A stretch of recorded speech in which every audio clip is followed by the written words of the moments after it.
Hello and welcome to another episode of The Love Experiment. I am massively interested in the power of love to change absolutely everything for the better, no matter how impossible that looks.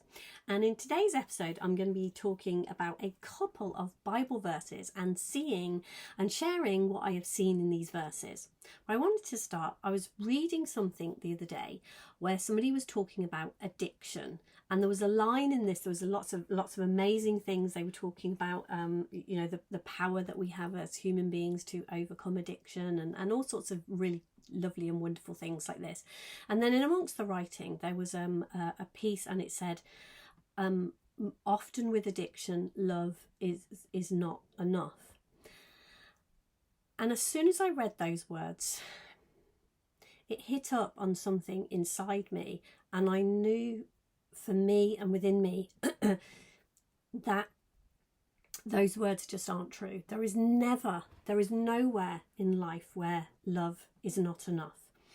And I guess the whole learning to come from love, not fear, is very much about not buying into the scarcity mindset, not buying into the fear that love is not enough. Because when we truly not love, it will always be enough.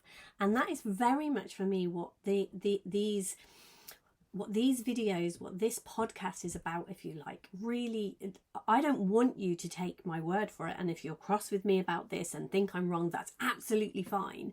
I would really like to ignite something in you to have a look and see for yourself, can that be true? Can it be true actually that looking towards love is truly enough? Is it possible that it is true? And that has definitely been my investigation over these last weeks, and my mind has been blown time and time again with what I'm seeing through looking in this direction. And so one of the Bible verses that I wanted to talk about, the first one was, "Seek ye first the kingdom of God," and looking at what that means and how that relates to this piece that I read. Because one of the things for me that is really super important in this is that, like, if this doesn't work on a Monday morning when, nothing looks great, it's a grey day, I'm feeling low, I'm feeling down, or in the midst of the most difficult of times, if looking towards love only works, if God only shows up, if you like, in the good times and in those moments, it's not something I'm interested in. Because definitely my backstory was coming from a place of real struggle and needing something that made a difference, that was accessible to me, that made a difference. So let's look at this first. Seek ye first the kingdom of God. What is that pointing to? What is that talking about? What does it mean? Well, what has really occurred to me over these last few weeks is through my own going inside and asking the questions and asking God that question, asking wisdom, the wisdom that appears within me, asking that question, what does that mean? Seek ye first the kingdom of God. So basically, each and every one of us, we're here having a human experience, but there is so much more to us than our human experience. We are much, much more than that. We are not our human body. We are not the human that we appear to be. We are spiritual beings. There is something much wider, much more, much deeper to us.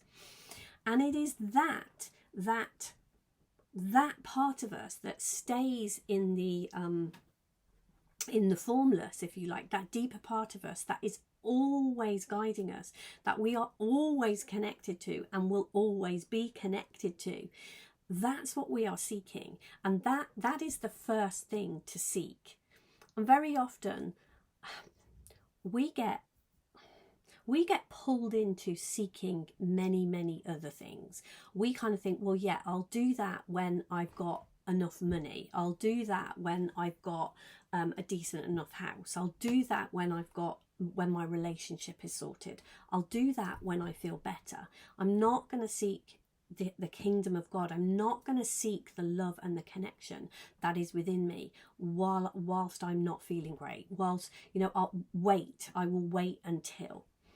And obviously this seek ye first the kingdom of God is telling you to do the exact opposite. It's saying that's the exact time to look inside and find the love and the connection that is within you, to speak to God, the wisdom that appears in your mind, to ask the questions. This is the moment to do it.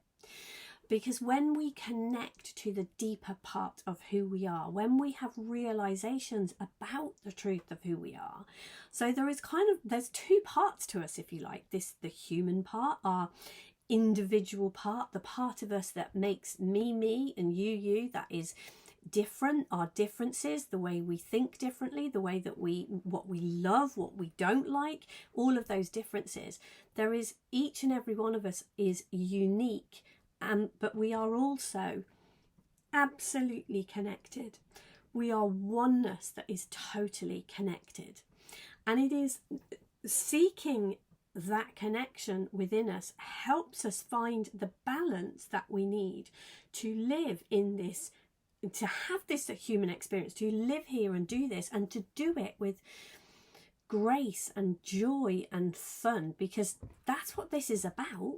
And yet when we lose the connection to that deeper part of ourselves, then we lose the connection to living right here, right now. What is being pointed to is how we can live in the kingdom right now.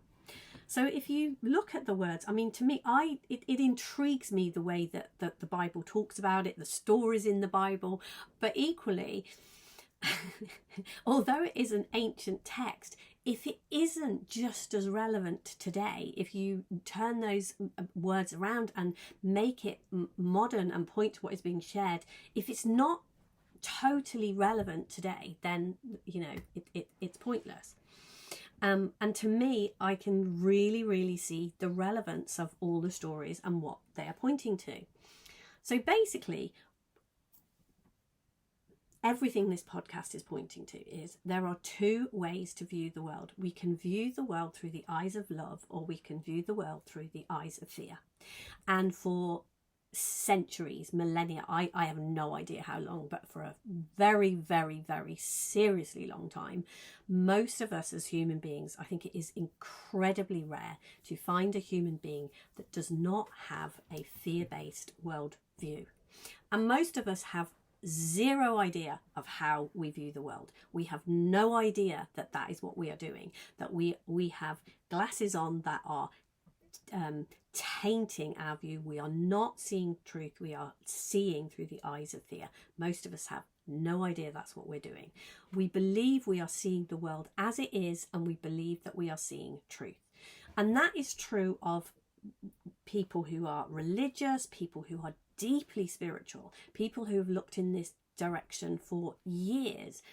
I hear, when I listen to people, I hear them saying, "Oh yeah, that's true. We need to be dealing with that," and looking as if it is something out in the world that we need to be dealing with out here before we ever do anything here, before we ever seek the kingdom of God.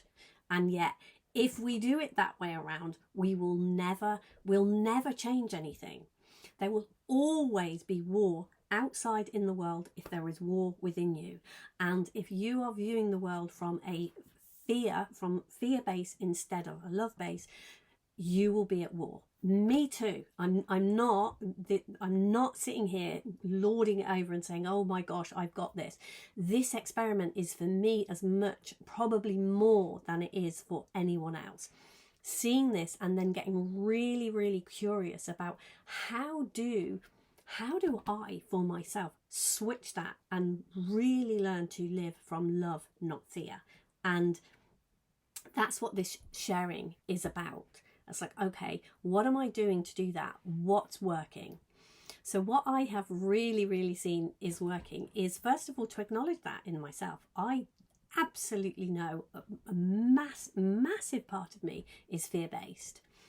And I think a huge part of this is being honest with ourselves, because I know for the longest time I pretended to myself, I hid from myself that I lived in as much fear as I did, pretended that I didn't, And definitely being honest and acknowledging, yeah, I have a fear-based view of the world. That was how I was brought up. That was how my parents were brought up, and their parents were brought up, and their parents were brought up. I learned it. I learned to be fearful. And the problem is when we are fearful, the things that follows what a fear base looks like, what follows from there is, so that as soon as we are coming from fear, we have an experience of lack. The next thing, the next things out of our mouth, we're talking about lack. I don't have enough. And all of us, it's fascinating. Just watch yourself for a day and see when something comes out of your mouth that says, yeah, I don't have enough. I don't have enough time. I don't have enough money. I don't have enough, whatever it is. We are all talking this way all of the time, and we are powerful creators. And the more that we are talking that way and looking in that direction, there is not enough. We see the fear base in there and we continue to recreate it. Love always says there is enough. Love is enough, which was why, if we go back to this thing that I was talking about right at the beginning and saying why it hit my heart so hard, was seeing that this person who was writing such beautiful things, in the midst of this, they had written, in this instance, love just wasn't enough. And it was like, there is no incident, no time when love is not enough. And that, moving into that fear base and believing the lie of lack.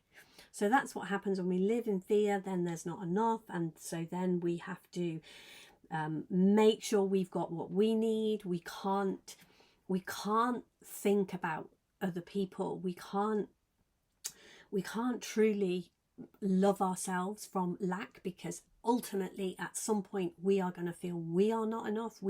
That is going to be our lived experience, that in some way I am not enough. And I know that has been my lived experience. I know that's what gets triggered in me. I am not enough. And I know that's what causes my problems. And it has been massively, massively helpful to know that. And then to know that there is something I can do about that. If I have sought the kingdom of God, and to me, the kingdom of God inside me is the way that I can move into living from love. And that truth, love, is what will calm my fears, is what will take my fear away. And I have watched my fears melt when I acknowledge them and then look in the direction of love. It is mind-blowing what can happen. So I'm going to leave that here for today, but I am going to, in my next video, I'm going to share more about the two worldviews, how we can distinguish between them, and some of the things that we can do to move ourselves from a fear-based worldview into a love-based worldview. I always love and appreciate your comments when you watch my video. So if there's anything you've seen in this, please do ask questions, share what you're seeing, share what is coming up for you. I really see that this is how we are going to change our entire world, from shifting from the paradigm of fear to love. And I want to remind you that this is within you. There is nobody, there is no human being on this planet that it is not possible for them to see this and make this shift. And the hope that exists in this shift being made is just mind-blowing. It's beautiful. So I invite you to check out the show notes if you want to get a little bit more involved in some of the stuff that I'm up to. There's always lots of things going on at Dare to Be You, and it's always a delight and a pleasure to have you with us. Take care. Bye for now. I will see you soon.